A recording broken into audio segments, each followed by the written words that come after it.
วังหน้าในพระบาทสมเด็จพระพุทธยอดฟ้าจุฬาโลกมหาราชรัชกาลที่หนึ่งฝนฟ้าก็พรำตกลงมาดุจจะดั่งน้ำเทพพมลน้ำทิพพมลได้โปรยปลายผายโพดตกลงมายังวัดถ้ำขุมทรัพย์จามเทวีศาลาโรงหล่อกุลวัฒนาศาลาป้อมแม่ปูคาเมืองสันกำแพงเชียงใหม่ได้มีฝีมือได้ร่วมกันประกอบพิธีเทหล่อพระบรมรูปสมเด็จพระราชวังบวรมหาสุรสิงหนาถวังหน้าในรัชกาลที่หนึ่งแห่งกรุงรัตนโกสินทร์ดังนั้นวันนี้เราร่วมกันเทหล่อยังองค์พระบรมรูปได้บวงสรวงเทพเจ้าเหล่าเทวดาหมื่นโลกธาตุแสนโกฏจักรวาลอนันตจักรวาลก็เสด็จลงมาประชุมสโมสรสันนิบาตได้มาไฟเฝ้าคุมขามอภิบาลรักษาอนุรักขันตุเพื่อพิธีการวันนี้ราบรื่นเรียบร้อยอย่าได้มีอุปสรรคปัญหาพยันอันตรายใดๆมากั้นมาขวางวันนี้นำเรียนถวายพระมหาเถระและเรียนท่านเจ้าภาพสาธุชนพุทธบริษัทในบ้านเมืองลำปางเวียงละกรเขลางนครเขตห้อง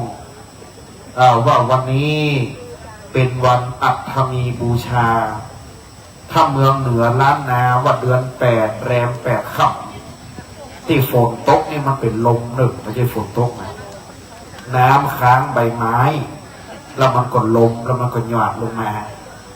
ศรัทธาว่าโอ้ฝนหาใหญ่ตกมาแล้วไปใจนะครับนึกอันนี้มันน้ำค้างใบไม้แล้วก็ลมลงมาตอนนี้สาธุชนเข้ามานั่งอัฐมีบูชาเป็นวันสำคัญทางพระพุทธศาสนานับหลังจากวันวิสาขบูชาได้ประมาณ7 วันและเข้าสู่วันที่8ดังนั้นวิสาขบูชาเป็นวันประสูติตรัสรู้และเสด็จดับขันธปรินิพพานพระองค์ท่าน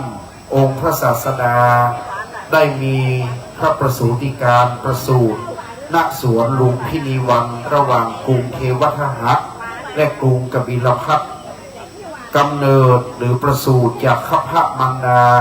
พระนางสิริมหามายาเทวี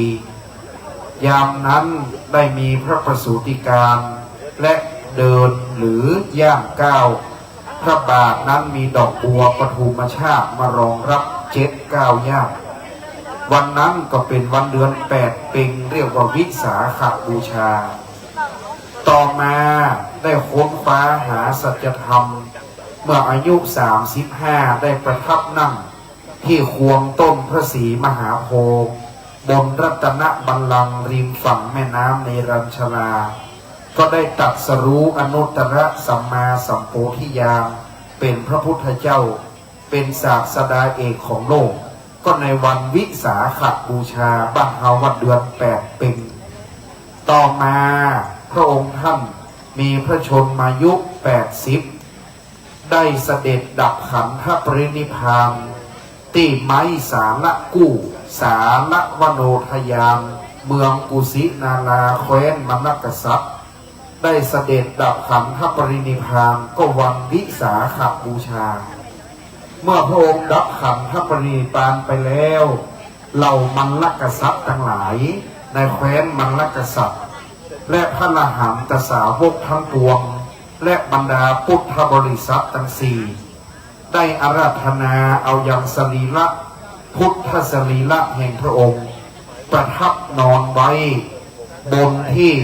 จะได้ประกอบพิธีการถวายพระเพลิงพุทธสรีระที่แคว้นมัลลกษัตริย์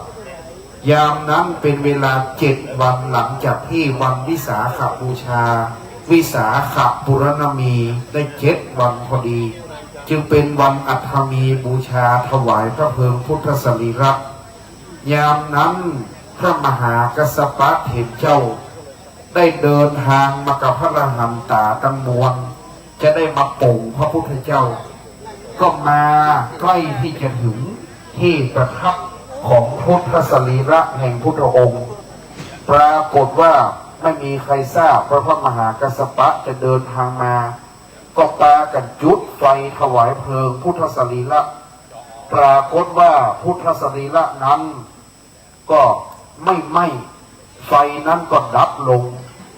ดังนั้นคนว่าให้รอพระมหากัสสปะเห็นเจ้ามาถึงก่อนยามนั้นพระมหากัสสปะมาถึงได้นกกราบที่ปลายพระบาทแห่งพระพุทธเจ้าปลายพระบาททะลุออกมาแล้วยามนั้นเทวดาก็เอาไฟติดลงจากสวรรค์เอามาโป่งพระพุทธเจ้าไหม้ยังพุทธสรีระกลายเป็นพระบรมสารีริกธาตุโทนพราหมณ์จึงได้แบ่งพระบรมสารีริกธาตุออกเป็นหลายส่วนเรียกว่า8ส่วนไปประดิษฐานตั้งไว้ในเมืองต่างๆทั่วบ้านทั่วเมืองดังนั้นโทนพราหมณ์ได้เอาพระเขี้ยวแก้วแอบเหน็บไว้ที่โพกผมที่มวยผมของพราหมณ์เทวดาเห็นเขาใส่โอ้โทนพราหมณ์รับเขี้ยวแก้วพระเจ้าครั้งเมื่อตอนออกบวชนั้นพุทธองค์ได้ตัดพระเกศาได้โยนขึ้นไปในอากาศแล้วก็อธิษฐานว่าถ้าหากจะได้ตรัสรู้ขอให้เส้นผมนั้นลอยในอากาศถ้าไม่ได้ตรัสรู้ขอให้เส้นผมนั้นตกลงมาองค์อินทราธิราชได้ยินก็เอาพานมาลองรับเส้นเกศานั้นแล้วเอาขึ้นไปเปล่งพระธาตุบนสวรรค์ชั้นดาวดึงส์ชื่อว่าพระธาตุเจ้าเกศแก้วจุฬามณีศรีมหาธาตุดังนั้นตอนโทนพราหมณ์แบ่งพระบรมสารีริกธาตุได้เอาเขี้ยวแก้วเหน็บไว้ที่มวยผมเทวดาเห็นก็เลยมาดึงออกไปเอาเขี้ยวแก้วนั้นไปรวมกับพระเกศาที่อยู่ในสวรรค์ชั้นดาวดึงส์ดังนั้นบนสวรรค์ชั้น2เป็นที่อยู่แห่งองค์อินทร์ดังนั้นสวรรค์ชั้นนี้จะมีพระธาตุองค์หนึ่งชื่อพระธาตุเจ้าเกศแก้วจุฬามณีประดิษฐานพระเขี้ยวแก้วและพระบรมเกศาธาตุดังนั้นพระธาตุองค์นี้เป็นพระธาตุประจำปีเกิดผู้ที่เกิดปีจอหรือเปิ้งหมาดังนั้นพระธาตุเจ้าเกศแก้วอยู่บนสวรรค์องค์เดียวเท่านั้นองค์อื่นๆพระธาตุเจ้าหฤพูนชัยปีไก่ก็อยู่ที่ลำพูนแล้วก็องค์พระธาตุดาสุเต้ปีแปะก็อยู่ที่เชียงใหม่ปีลิงพระธาตุพนมก็อยู่ที่ภาคอีสานปีหนูก็พระธาตุสีจอมทองปีงัวอยู่ที่ลำปางหลวงปีเสืออยู่ที่จ้อแฮเมืองแป้ปีกระต่ายอยู่ที่พระธาตุเจ้าแช่แห้งในเมืองน่านปีมะโรงอยู่ที่วัดพระสิงห์เชียงใหม่ปีมะเสงงูเล็กไปไกลหน่อยนะพุทธคยาประเทศอินเดียที่พระพุทธเจ้าตรัสรู้ต่อมามะเสงงูเล็กมะเมียไปไก่เนอปีม้านี่ต้องไปปุ้นพระธาตุชเวดากองตะโก้งหงสาเมืองย่างกุ้งเพราะชาวพม่านี่เขาภูมิใจว่าเป็นชนชาติแรกที่ได้เจอพระพุทธเจ้านะพระเจ้าตรัสรู้เสร็จประทับนั่งเสวยวิมุตติสุขคนที่ได้เจอพระพุทธเจ้าชาติแรกคือชนชาติเมียนมาปนไปค้าขายชื่อตะปุษะกับพันลิกะถวายเข้าสตุผงสตุก้อนพุทธองค์ก็เลยประทานเส้นพระเกศา8เส้นชาวพม่าก็แล้วปิกไปแปลงพระเจดีย์ในเมืองพม่ามีพระบรมเกศาชื่อพระธาตุเจ้าตะโก้งหงสาหรือว่าชเวดากองปีม้าต่อมาปีแพะก็ดอยสุเทพมาจนถึงปีลิงก็พระธาตุพนมมาจนถึงปีไก่ก็พระธาตุหฤพูนชัยปีหมาก็พระธาตุเจ้าเกศแก้วจุฬามณีที่เป็นแบ่งพระบรมสารีริกธาตุเมืองว่าปีจ้างไทยว่าปีหมูพระธาตุเจ้าดอยตุงในเชียงรายดังนั้นอยู่จังหวัดเชียงรายดังนี้เป็นต้นดังนั้นเหตุการณ์เหล่านี้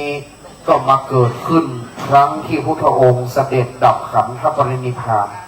พระครูเบธีธรรมวงศ์ท่านจึงทำลงรักษาประเพณีนี้ไว้ทุกเดือน8แฮม8ค่ำที่เป็นวันอัฐมีบูชาไม่เคยขาดและได้จำลองเหตุการณ์ในคราวครั้งนั้นย้อนไปเมื่อ 2,568 ปีก่อนเป็นวันที่พระพุทธเจ้าเสด็จดับขันธปรินิพพานเพราะพศเริ่มนับจากตอนที่พระพุทธเจ้าเสด็จดับขันธปรินิพพานดังนั้นย้อนไปเมื่อ 2,568 ปีมาไว้ที่วัดถ้ำขุมทรัพย์จามเทวี ในบารมีแห่งท่านพระครูเมธีธรรมวงศ์ประธานการจัดงานอย่างนี้และงดงามเสมอตามที่ปรากฏให้เห็นและเราทั้งหลายวันอัฐมีบูชาเมื่อไหร่ต้องมาที่วัดถ้ำขุมทรัพย์จามเทวีเสมอไปไหนไปลำลึกถึงพระพุทธคุณพระธรรมคุณพระสังฆคุณปนอู้กันเล่นๆว่าถ้าไปวัดถ้ำขุมทรัพย์ไปวันอัฐมีบูชาไปไหนไปโป่งพระเจ้าจำลองปฏิมาไปโป่งพระเจ้าจำลองที่วัดถ้ำขุมทรัพย์และบัดนี้จะเป็นการบำเพ็ญกุศลส่วนทักษิณานุปทานและบำเพ็ญกุศลให้เป็นบุญอุทิศถึงแก่บูรพจารย์บรรพชนทั้งหลายศรัทธาสาธุชนระหว่างที่พระสงฆ์แสดงธรรมสาธุชนสามารถไปปูชาหลัวปูชาฟืนได้ไม่ต้องเกรงใจนะหลัวเงินหลัวคำเขาจะใจโป่งพระเพลิงพุทธสรีระจำลองบนปราสาทแก้วพิมานคำจำลองในวันนี้คนเมืองบักเก่าไม้ที่เปิ้นเอาโป่งสรีระรากคือไม้กฤษณาไม้จันหอมไม้สะบันงาไม้บุญนาคที่มีชื่อหอมไม้ส้มบนิยมผงไม้บะยมไม้บะโจกไม้บะขามไม่นิยมเอาผงสรีระร่างดังนั้นวันนี้ใครยังไม่ได้บูชาหลัวบูชาฟืนหลัวเงินหลัวคำไม้หอมกฤษณาไม้จั๋มไม้สะบันงาไม้บุญนาคก่อเกา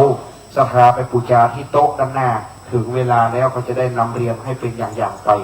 นิมนต์ท่านพระครูวิทิตธรรมนันท์ผู้ช่วยเลขานุการรองเจ้าคณะภาค7รองเจ้าวาดวัดสวนดอกในเวียงลำพูนเมตตาขึ้นนั่งเทียบทำหน้าณโอกาสวันนี้ก็ขอกราบพระนาครับท่านอาจารย์พระครูวิทิตธรรมนันท์ท่านเป็นพระนักเทศน์เป็นหน่อเนื้อเชื้อไขเวียงละกรเขลางนครลำปาง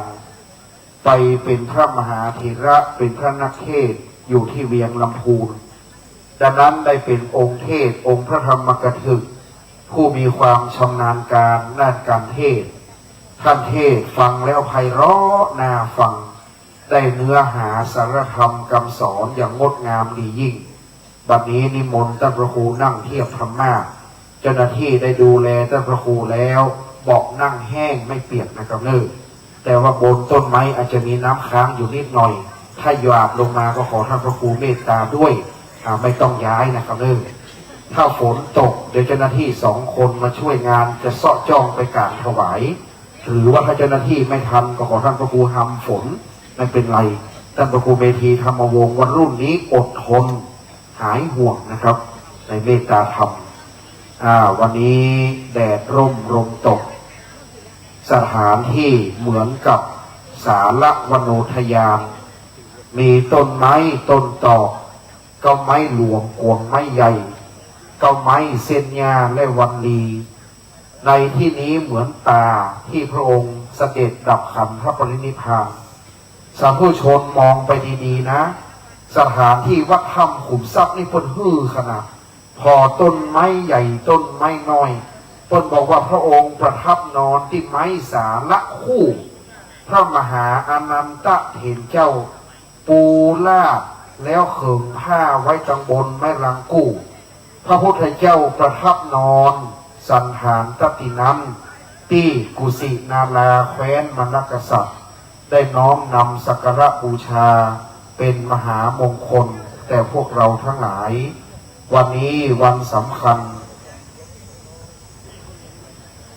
ทางพระพุทธศาสนาได้การประกอบพิธีเจ้าหน้าที่ไมโครโฟนอีกตัวหนึ่งเอาไปถวายเลยนะครับเนเตรียมความพร้อมเลยที่อาจารย์ตะกี้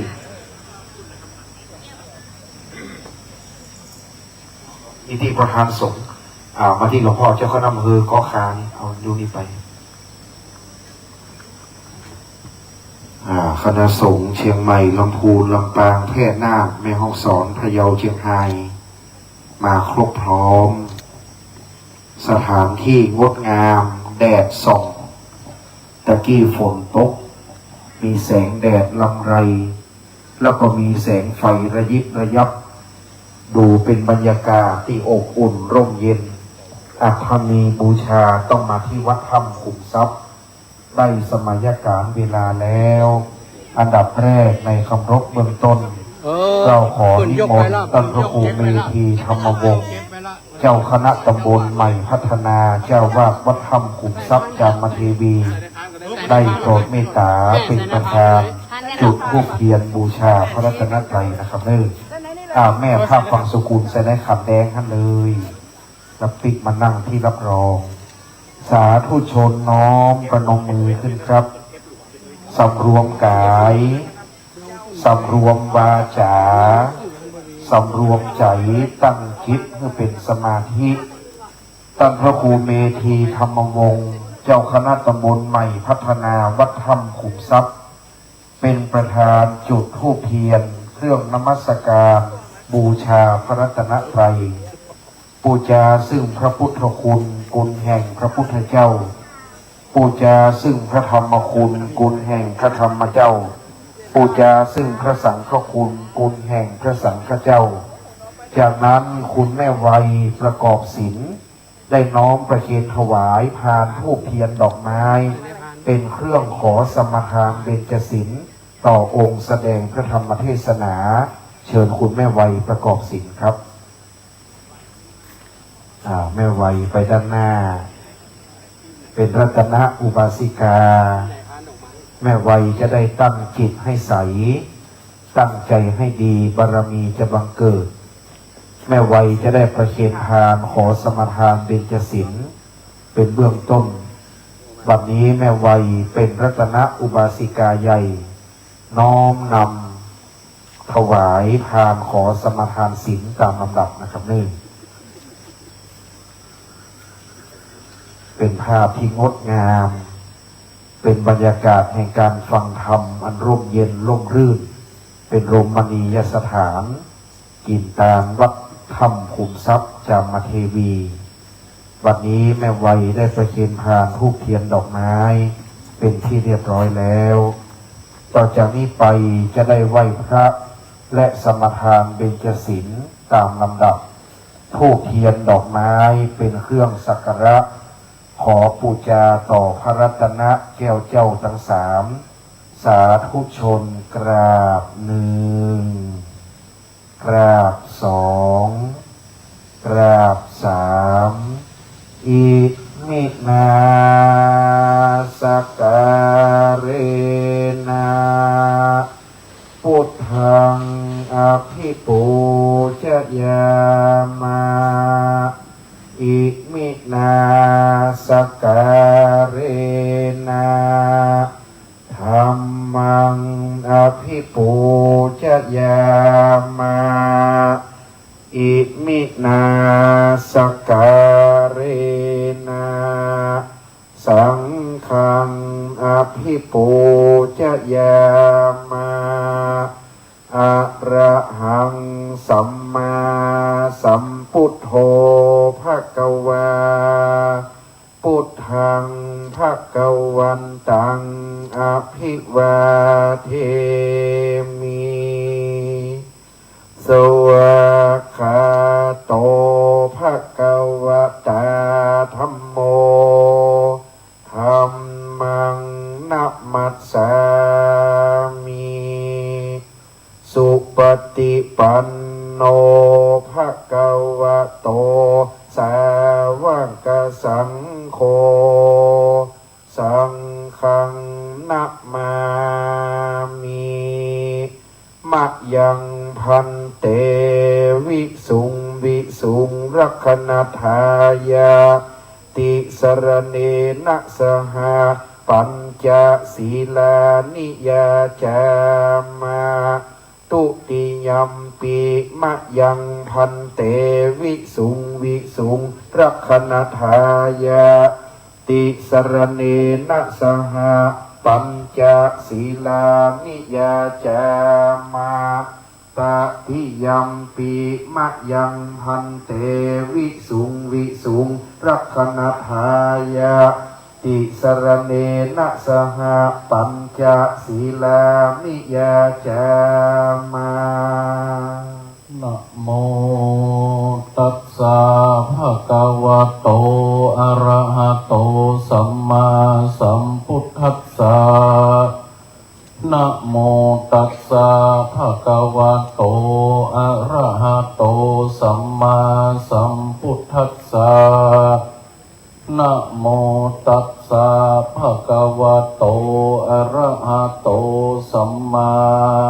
สัมพุทธัสสะนะโมตัสสะภะคะวะโตอะระหะโตสัมมาสัมพุทธัสสะนะโมตัสสะภะคะวะโตอะระหะโตสัมมาสัมพุทธัสสะนะโมตัสสะภะคะวะโตอะระหะโตสัมมาสัมพุทธัสสะพุทธังสรณังกัจฉามิพุทธังสรณังกัจฉามิธัมมังสรณังกัจฉามิธัมมังสรณังกัจฉามิสังฆังสรณังกัจฉามิสังฆังสรณังกัจฉามิทุติยัมปิพุทธังสรณังกัจฉามิทุติยัมปิพุทธังสรณังกัจฉามิทุติยัมปิธัมมังสรณังกัจฉามิทุติยัมปิธัมมังสรณังกัจฉามิทุติยัมปิสังฆังสรณังกัจฉามิทุติยัมปิสังฆังสรณังกัจฉามิตติยัมปิพุทธังสรณังกัจฉามิตติยัมปิพุทธังสรณังกัจฉามิต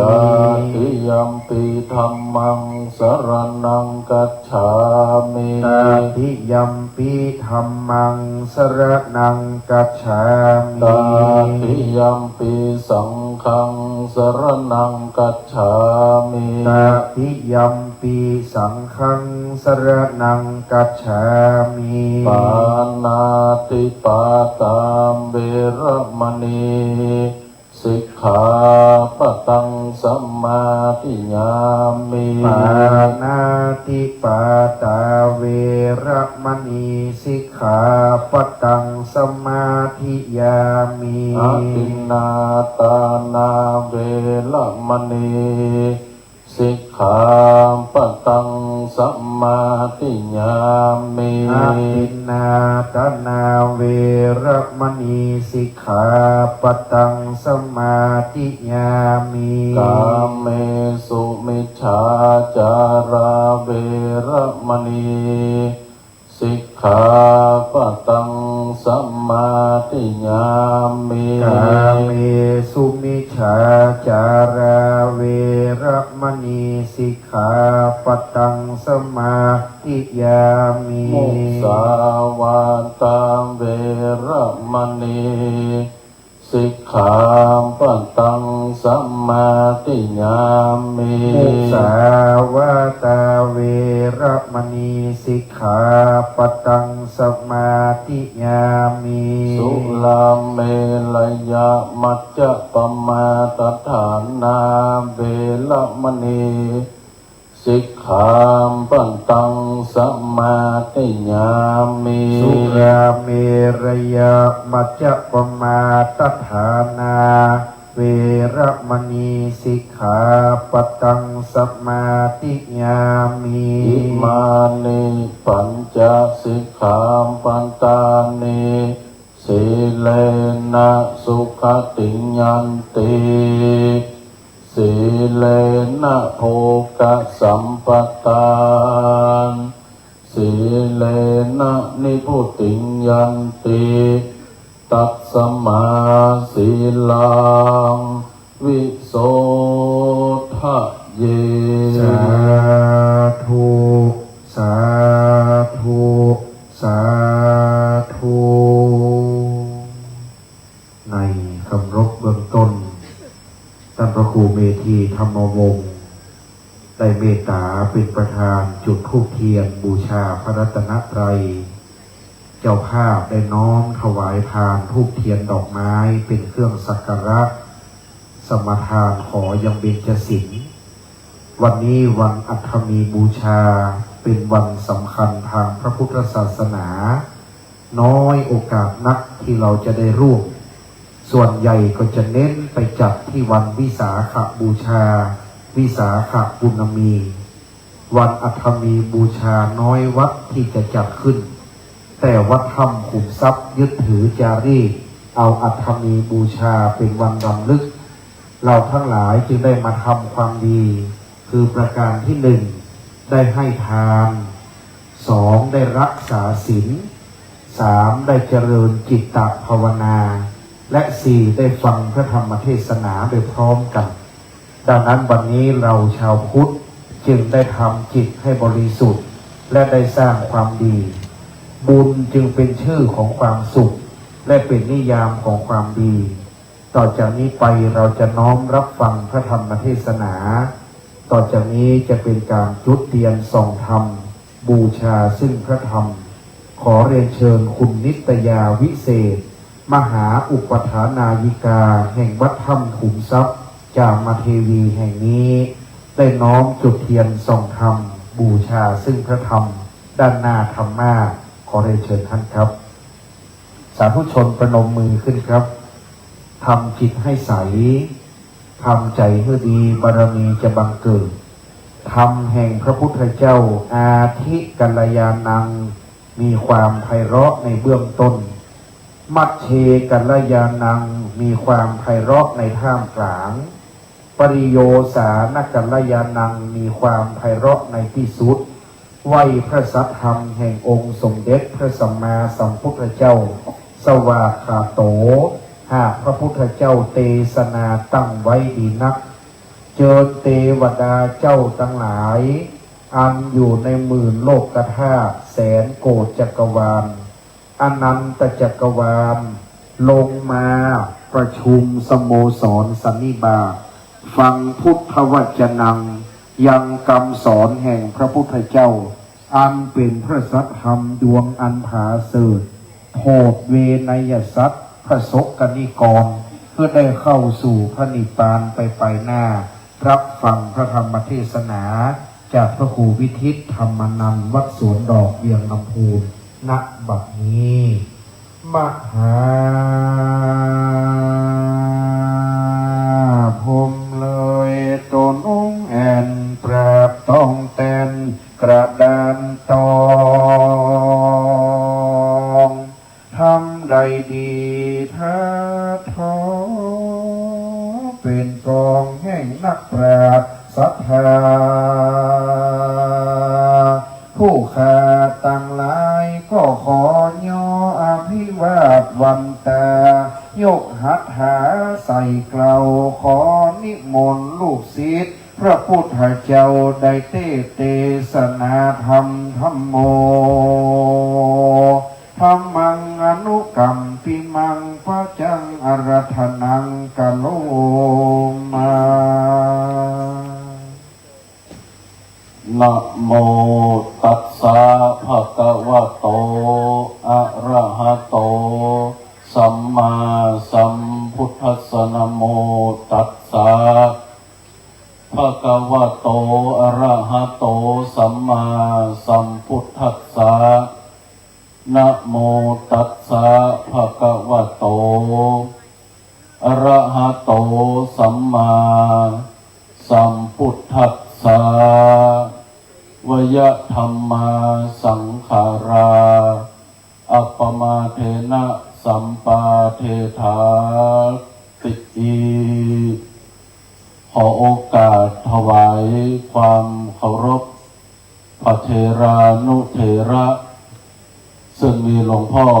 ท่านพระครูพิสุทธิ์พัฒนพิธานเจ้าคณะอำเภอเกาะคาหลวงพ่อท่านพระครูปริยัติพัฒนกิจเจ้าคณะอำเภอห้างฉัตรหลวงพ่อท่านพระครูสุวิรยานโสพลเจ้าคณะอำเภอเกาะคาธรรมยุทธพร้อมทั้งพระเถรานุเถระครูบาอาจารย์ทุกรูปณ บัดนี้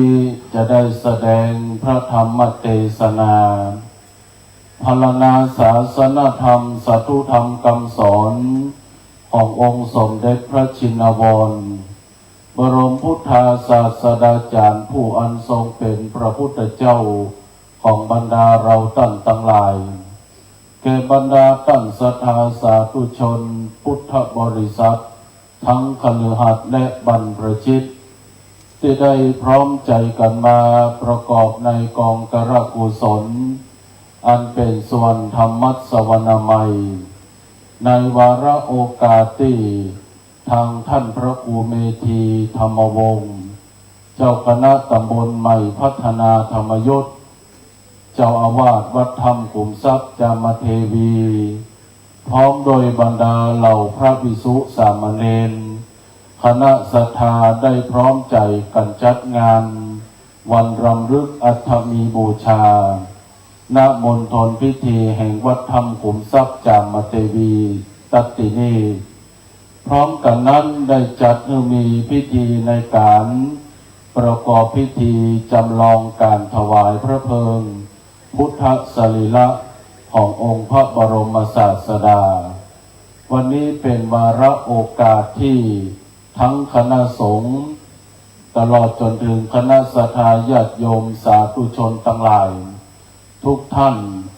ต่างได้ทราบกันดีอยู่แล้วว่าเมื่อพระพุทธศาสนาของเรา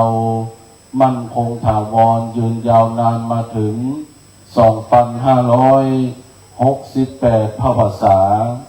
จำเดิมแต่องค์พระบรมศาสดาสัมมาสัมพุทธเจ้าดับขันธปรินิพพานไปนั้นเพื่อความเลื่อมใสศรัทธาที่ยังลงลึกความศรัทธาต่อพระพุทธศาสนาของคนไทยอันมีต่อองค์พระบรมศาสดาอันมีต่อพระรัตนตรัยก็เป็นที่ชี้ให้มองหันว่าความยั่งยืนความวัฒนาสถาพรก็จะคงเป็นจะอี้เพราะฉะนั้นเราท่านทั้งหลายเพราะว่าจะเป็นฝากฟังของคณะสงฆ์ครูบาอาจารย์พระมหาเถระคณะสัทธาญาติโยมท่านทั้งหลายต่างก็ได้มาร่วมดังที่ทางพิธีกรได้เรียนคือท่านทั้งหลายทราบว่าทุกครั้งทุกทีเราท่านทั้งหลายมักจะทราบกันดีว่าวันสำคัญทางพระพุทธศาสนาที่คนไทยเฮามักจะพากันไปจัดกิจกรรมตั้งแต่ต้นปีก็คือตั้งแต่วันมาฆบูชาวันวิสาขบูชาวันอาสาฬหบูชาจะเป็นที่ทราบกันดีของคนโดยทั่วไปแต่มีแถมวันหนึ่งที่เป็นมีความสำคัญต่อพระพุทธศาสนาก็คือวันอัฐมีบูชาวันอัฐมีบูชาก็เป็นหนึ่งในวันสำคัญทางพระพุทธศาสนาที่เจ้าพุทธของเราจะต้องทราบรู้เมื่อมีความทราบรู้ก็จะได้เรียนรู้ไปด้วยกันว่าในฐานะของเราท่านทั้งหลายเป็นคนเจ้าพุทธในฐานะเป็นคนชาวพุทธบ่ได้เป็นพุทธเฉพาะบัตรประชาชนบ่ได้เป็นพุทธที่สืบทอดจากบรรพบุรุษแต่ความเป็นเจ้าพุทธของเจ้าไทยของเรานี้มีตั้งแต่มาหลายเจนคนบูรพมหากษัตริยาธิราชเจ้าทุกยุคทุกสมัยก็มีความพระราชศรัทธาเลื่อมใสในพระพุทธศาสนามาโดยตลอดเพราะนั้นการที่เราท่านทั้งหลายมาประกาศตัวตนยอมรับนับถือพระพุทธศาสนา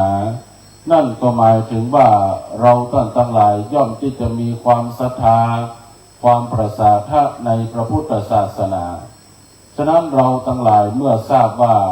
วันนี้เป็นวันสำคัญในทางพระพุทธศาสนาก็ต้องเล่าตั้งแต่ว่าในขณะที่องค์พระบรมศาสดาสัมมาสัมพุทธเจ้า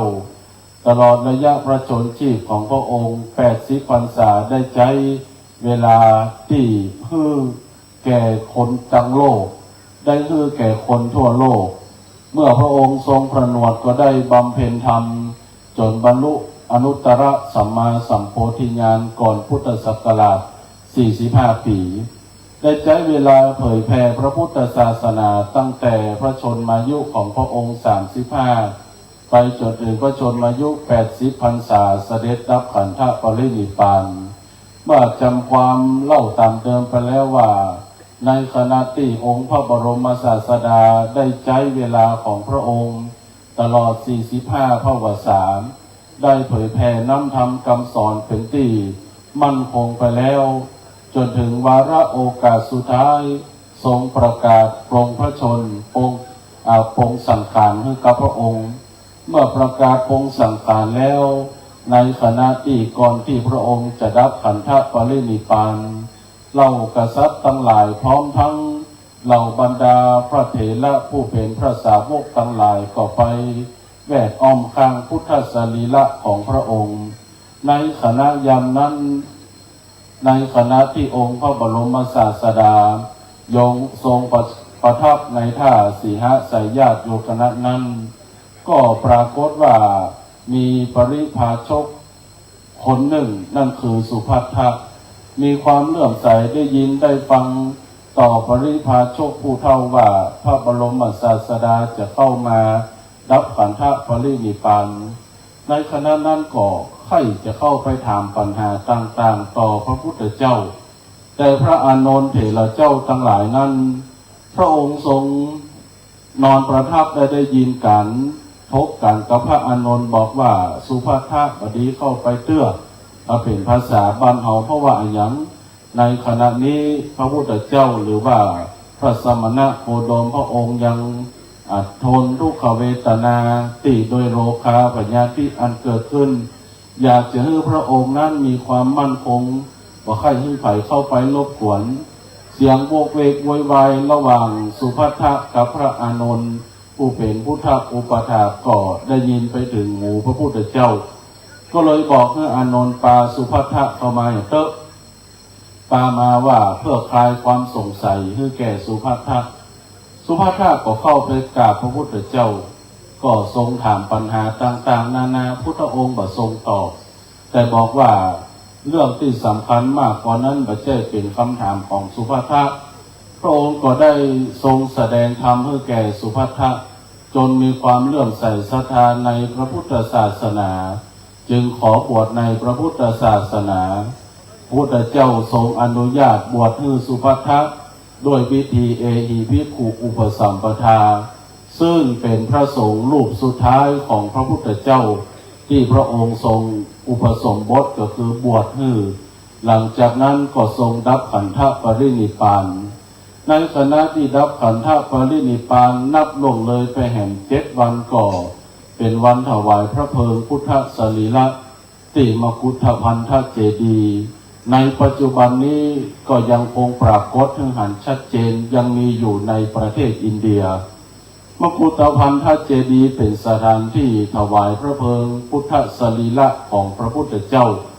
ทีนี้เมื่อสถานที่เหล่านั้นเมื่อผ่านการเวลาต่างๆผ่านการเวลาอันเนิ่นนานมาจนถึงปัจจุบันก็นับล่วงเลยมาละ2,568 กว่าปีผ่านมาแต่เราคนไทยทั้งหลายหรือชาวต่างชาติเมื่อไปแสวงบุญตามสังเวชนียสถานในประเทศอินเดียก็มักจะไปแวะสถานที่ถวายพระเพลิงพุทธสรีระของพระพุทธเจ้าก็ยังปรากฏถึงหันชัดเจนจะฮอดปัจจุบันนี้เมื่อกล่าวถึงนั้นอยากจะให้ญาติโยมตั้งสาธุชนทั้งหลายได้มองหันคุณค่าของพระพุทธศาสนาและมองหันคุณค่าแห่งความมั่นคงในพระพุทธศาสนาว่าเมื่อองค์สมเด็จพระบรมศาสดาโดยสรุปย่อว่าหลักธรรมน้ำธรรมคำสอนของพระพุทธเจ้าตลอดระยะเวลาที่พระองค์ได้ผ่านการจารึกผ่านการทำสังคายนาต่อพระสงฆ์ที่ได้ผ่านการสังคายนามาหลายครั้งตนจะหอดปัจจุบันนี้น้ำธรรมคำสอนที่จำแนกแจกแจงเป็นพระไตรปิฎกที่เราได้ภาคเพียรห้ำเพียรศึกษากันเมื่อย้อนมองไปแล้วว่าโดยสรุปย่อที่สิ่งที่องค์พระบรมศาสดาได้ฝากคือกับเจ้าโลกทั้งหลายนั่นก็กล่าวว่าวยธรรมาสังขาราอัปมาเทนะสัมปาเททะซึ่งเป็นประชิมโอวาทก็คือน้ำธรรมคำสอนที่พระพุทธเจ้าทรงแสดงไว้ครั้งสุดท้ายก่อนที่จะดับขันธปรินิพพานทีนี้ศรัทธาญาติโยมตั้งสาธุชนทั้งหลาย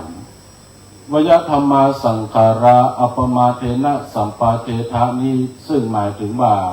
สังขารทั้งหลายเกิดขึ้นและดับไปเป็นธรรมดาตั้งทั้งหลายจงยังความบ่ประมาทให้ถึงพร้อมหรือจะแปลให้เข้าใจง่ายก็บอกว่าสรรพสิ่งทั้งหลายล้วนแต่อุบัติสรรพสัตว์ล้วนแต่ต้องตายเราท่านทั้งหลายจงตั้งอยู่ในความไม่ประมาทให้ถึงพร้อมทีนี้สิ่งใดๆก็ตามเหตุแห่งการดำเนินชีวิตของมนุษย์คนเรามาจนถึงทุกวี่ทุกวันนี้อย่างบนผืนแผ่นดินอย่างบนผืนชีวิตของคนเราที่จะดำเนินไปสู่ความเปลี่ยนไปตั้งหน้าสิ่งต่างๆเหล่านี้ย่อมที่จะปรากฏชัดเจนมองให้หันตามน้ำธรรมคำสอนของพระพุทธเจ้ามีการเกิดมีการดับเกิดขึ้นตั้งอยู่ดับไปสลายไปเป็นธรรมดาทุกสภาพชีวิตบนโลกนี้แม้แต่สิ่งของต่างๆญาติโยมก็พึงมองเขาว่านี่แหละเป็นน้ำธรรมคำสอนของพระพุทธเจ้าสิ่งต่างๆบอกว่าจะเป็นเรื่องราวอันยังที่เกี่ยวข้องกับพระพุทธศาสนามันก็เกิดขึ้นมันตั้งอยู่มันก็ดับไปแต่ว่าพระพุทธศาสนาแม้จะผ่านการเวลาล่วงเลยมาเมื่อบ่กี่ปีที่ผ่านมาเฮาก็มีการเฉลิมฉลองพุทธชยันตี 2,600 ปีการตรัสรู้ธรรมของพระพุทธเจ้านั่นก็หมายถึงว่าเป็นการประกาศซึ่งความมั่นคงแห่งพระพุทธศาสนาผ่านการเวลามาจนถึงปัจจุบันหลายคนหลายท่านอาจจะมองจากสื่อจากข่าวที่มีข่าวมีเรื่องมีราวเกี่ยวกับพระพุทธศาสนาอาตมาภาพก็อยากจะให้ญาติโยมท่านทั้งหลายมีความเข้าใจว่าเหตุการณ์ต่างๆที่เกิดขึ้นในยุคปัจจุบันนี้ใช่ว่าเช่นสมัยพุทธกาลจะบ่มีเหตุการณ์จะอีกสมัยพุทธกาลมีเรื่องราวเรื่องเล่าต่างๆที่เกี่ยวข้องกับองค์สมเด็จพระบรมศาสดาซึ่งหมายถึงว่าเหตุการณ์ที่องค์พระบรมศาสดาของเฮาได้เผยแผ่นำธรรมคำสอนในขณะนั้นก็คนทั้งหลายเข้าไปศรัทธารวมไปจนถึงหมู่เดียนละผีหมู่คนทั้งหลายก็มีความอิจฉาต่อคนที่ไปเลื่อมใสศรัทธาเพราะคนเหล่านั้นขาดลาภสักการะเพราะคนต่างหลายพากันไปประพฤติปฏิบัติธรรมนำภัตตาหารนำเข้าของสิ่งของไปถวายแด่พระสงฆ์ในยุคนั้นก็ปรากฏแม้แต่องค์พระบรมศาสดา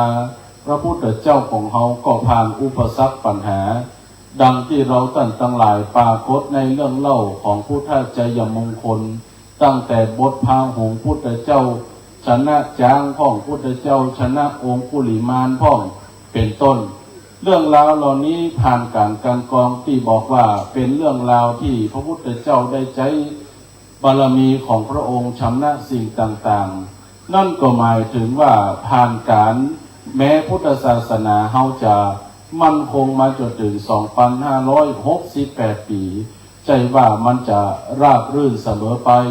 ก็มีเรื่องราวต่างๆนานาที่ผ่านสายตาผ่านเรื่องราวของคนทุกยุคทุกสมัย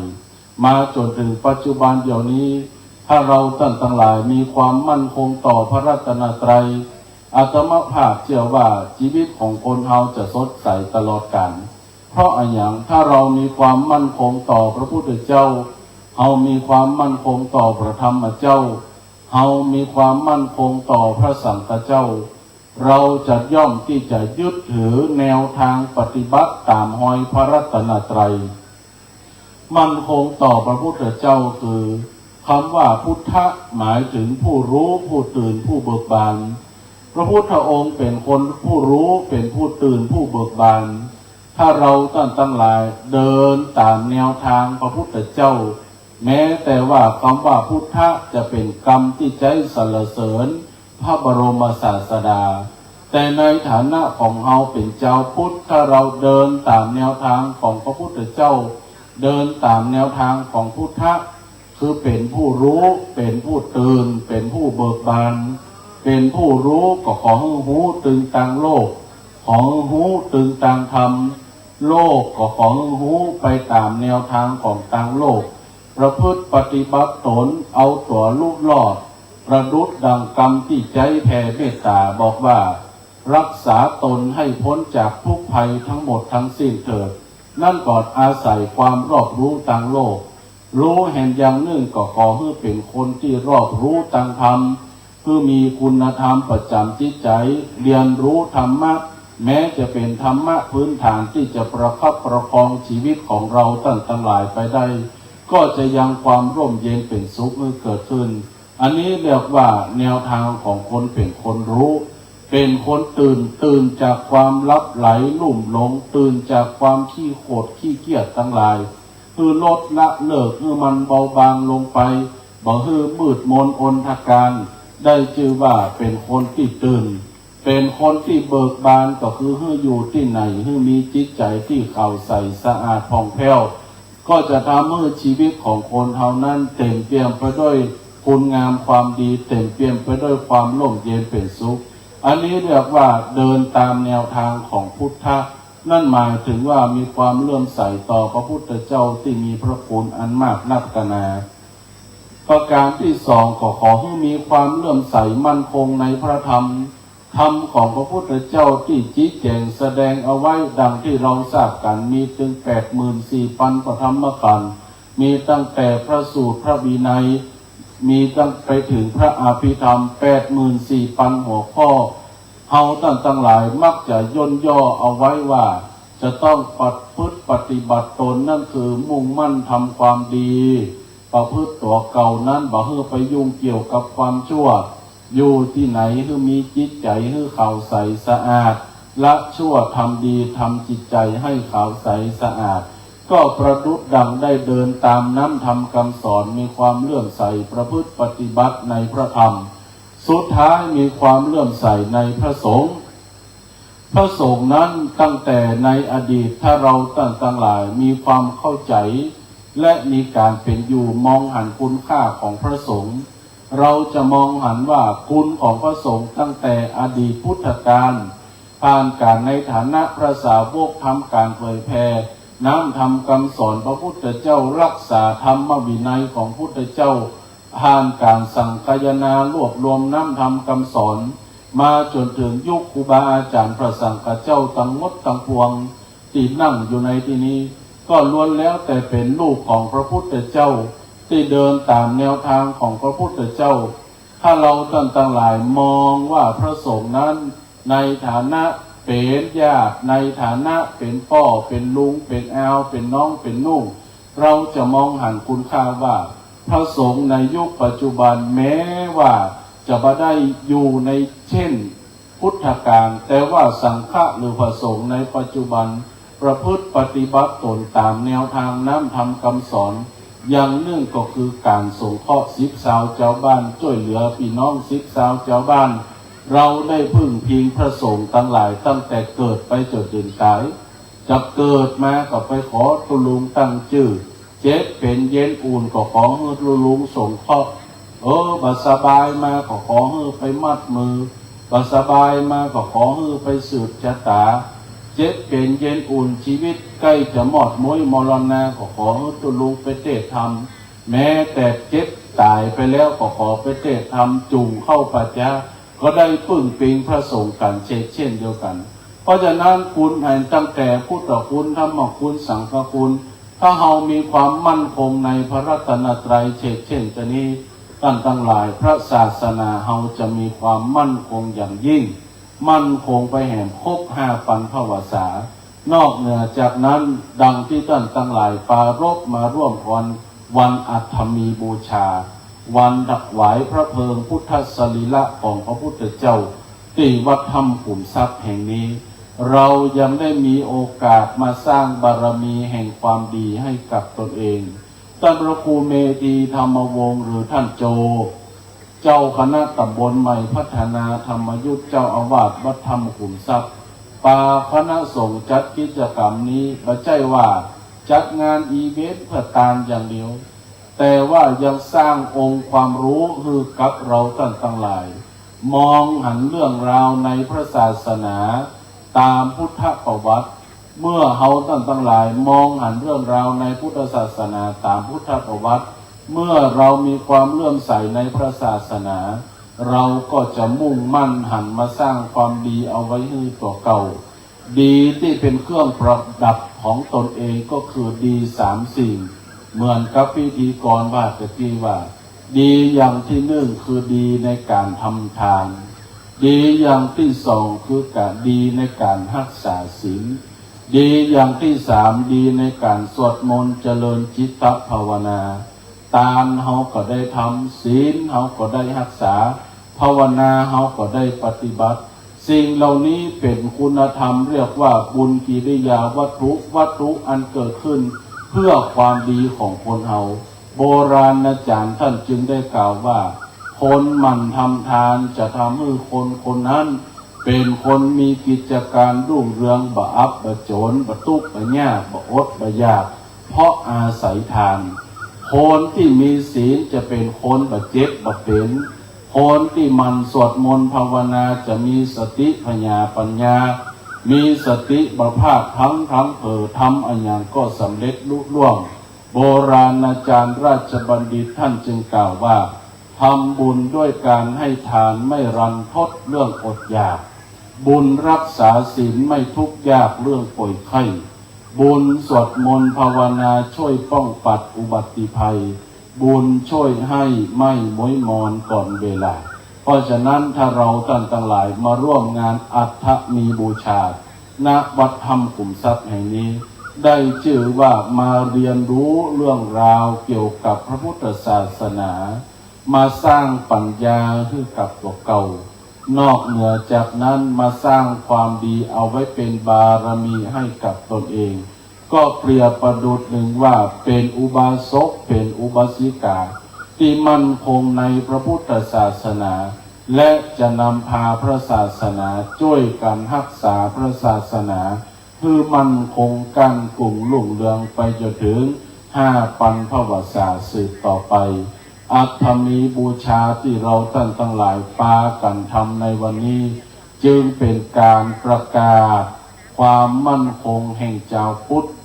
ประกาศความบริสุทธิ์แห่งน้ำธรรมคำสอนและประกาศสิ่งที่เราท่านทั้งหลายเอาไว้เป็นอนุสรณ์ถวายเป็นพุทธบูชา4 วันสำคัญที่เราเรียนรู้ตั้งแต่มาฆบูชาวิสาขบูชาอัฐมีบูชาอาสาฬหบูชาถ้าเป็นเจ้าพุทธก็จะต้องตอบให้ได้ว่าถ้าเปิ้นถามวันสำคัญทางศาสนามีกี่วันกูก็นึกว่ามี3 วันวันมาฆบูชาเดือน5เป็นวันวิสาขบูชา8เป็นอีกวันอาสาฬหบูชาก่อนเข้าพรรษาลืมวันอัฐมีบูชาวัดธรรมขุมทรัพย์จึงเป็นวัดประถมต้นแบบจัดงานอัฐมีบูชาหลายปีที่ผ่านมาเพื่อสร้างความรู้และความดีให้กับญาติโยมจึงขออนุโมทนากับทุกภาคส่วนกับครูบาอาจารย์พระสงฆ์องค์ข้าเจ้าโดยเฉพาะท่านพระครูเมธีธรรมวงศ์ที่ได้ปากันขับเคลื่อนให้ญาติให้โยมได้มีโอกาสสร้างบุญหนุนนำและมีโอกาสได้เรียนรู้อยู่กับพระศาสนาให้มั่นคงถาวรสืบต่อไปขออนุโมทนากับทุกคนทุกท่านมาณโอกาสนี้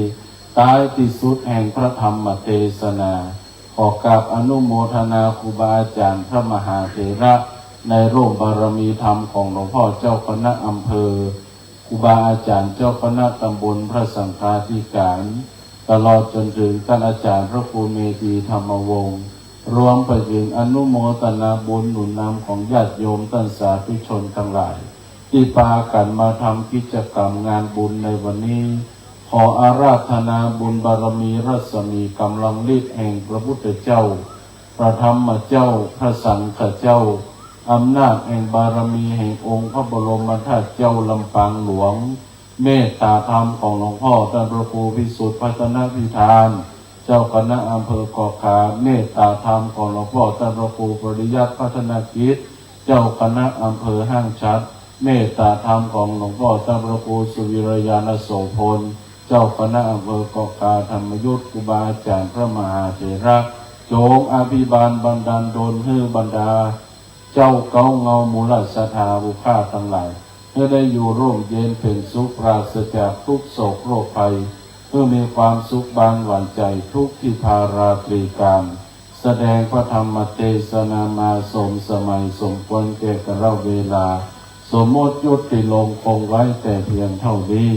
เอวังก็มีด้วยประการฉะนี้สาธุท่านพระครูวิทิตธรรมนันท์ผู้ช่วยเลขานุการรองเจ้าคณะภาค7วัดสวนดอกในเมืองลำพูนได้แสดงพระธรรมเทศนากล่าวถึงวันสำคัญทางพระพุทธศาสนาคือวันอัฐมีบูชาและเนื้อหาสารธรรมคำสอนอันว่าอัปปมาเทนะสัมปาเทถะเราทั้งหลายจะตั้งอยู่ในความไม่ประมาทการวันนี้ดังที่ท่านพระครูวิทิตธรรมนันท์ได้กล่าวว่าพระครูเมธีธรรมวงศ์วันนี้ได้จัดงานหลายท่านถ้าเรามองหลายๆประการอาจจะเป็นการฟ้อนการรำการแสดงที่จริงแล้วการแสดงเหล่านี้มีเนื้อหาแฝงดังที่องค์เทศได้กล่าวว่าเป็นเนื้อหาที่การแสดงขึ้นทำให้เรารู้เรื่องราวของอดีตการคือพุทธประวัติที่ผ่านมานี่คือเนื้อหาสาระหลายคนว่าวันอัฐมีบูชาเป็นยังหยังคือมาห่อวัดถ้ำขุมทรัพย์วันนี้เขาทำอะไร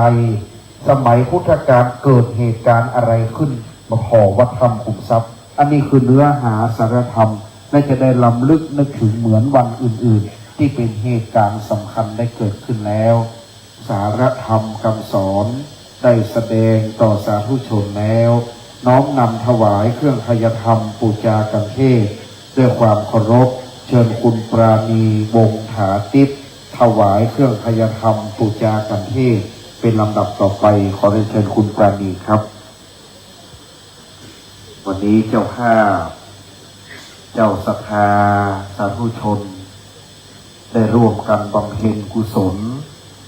เป็นพุทธบูชาธรรมบูชาสังฆบูชาน้อมนำสักการะบูชาไว้เป็นเบื้องต้นวันนี้คุณปราณีรัตนอุบาสิกาประจำวัดจะเข้าประเคนถวายเครื่องทายธรรมบูชากันเทศเบื้องหน้าเป็นลำดับต่อไปนะครับได้ฟังเทศได้รักษาศีลได้สำรวมกายวาจากิริยาและจิตทำความดีละเว้นความชั่วทำจิตใจให้ผ่องใสนี่คือหน้าที่ของชาวพุทธเราวันนี้ชาวพุทธได้มีกิจกรรมดีๆเพราะท่านพระครูเมธีธรรมวงศ์ได้ส่งเสริมกิจกรรมได้เพิ่มเติมได้เห็นเรียนรู้เป็นที่ประจักษ์วันนี้ขอบคุณเจ้าภาพทุกคณะทุกสายต่อจากนี้ไปพระสงฆ์องค์เทศจะได้แสดงพระธรรมจะได้โปรดเมตตาอนุโมทนาครับ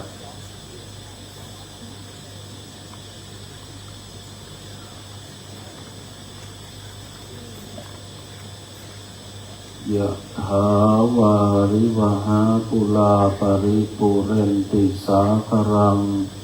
เอวเมวะอิโตทินังเปตานังอุปกัปปติอิจิตังปะหิตังตุมหังคิปะเมวะสมิจฉตุ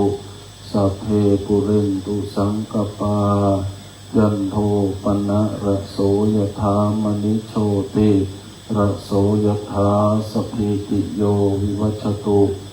สัพพโรโควินัสตุมาเตภวัตวันตรายโยสุขีทีขายุโกภวะอภิวาทนาสีลิสานิจังวุธาปจายโนจตารโอธรรมาวัฏันติอายุวันโนสุขังภะลังสาธุ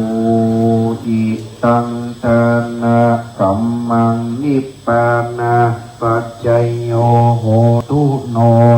จังอิตังศีละกัมมังนิพพานะ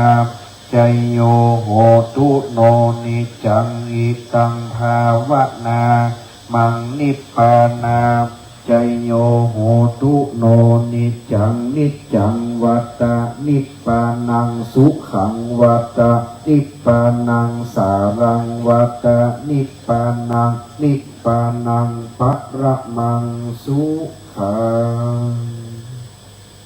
กราบนมัสการขอบพระคุณพระครูวิทิตธรรมานันท์ท่านอาจารย์นันทวิทย์นันทพมิโกวัดสวนดอกหน่อเนื้อเจือไฝเมืองเขลังนครลำปางได้เป็นองค์แสดงธรรมย้อนกลับไปเมื่อสมัยพุทธกาล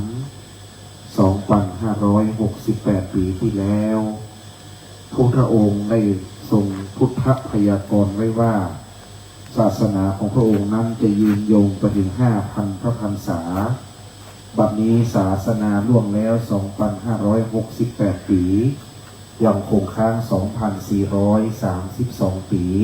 ที่พระศาสนาจะเจริญวัฒนาไปกงล้อแห่งพระธรรมจักรจะขับเคลื่อนเลื่อนไปได้เพราะมีเหล่าบรรดาพุทธบริษัทอุบาสกอุบาสิกาภิกขุภิกขุณีได้รวมกันขับเคลื่อนกงล้อแห่งพระธรรมจักรขับเคลื่อนเลื่อนไปให้พระศาสนารุ่งเรืองครับและบัดนี้ขอให้ทุกท่านอยู่ในอาการอันสำรวมขอมณฑลพิธีนี้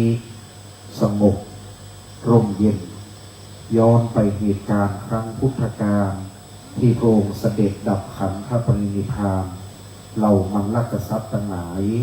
และเหล่าพุทธบริษัทและพระอรหันต์ทั้งมวลได้รัตนาพระสรีระสังฆารธรรมพุทธสรีระแห่งพระศาสดาตั้งไว้ในที่นั้นปรากฏให้เห็นจนถึงกาลณบัดนี้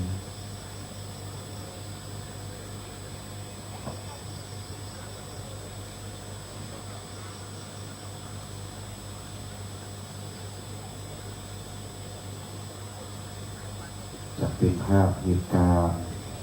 เริ่มต้นเหตุการณ์พิธีการนี้มณฑลนี้จุดดังป่าให้สงบร่มเย็นอธิรมยินดี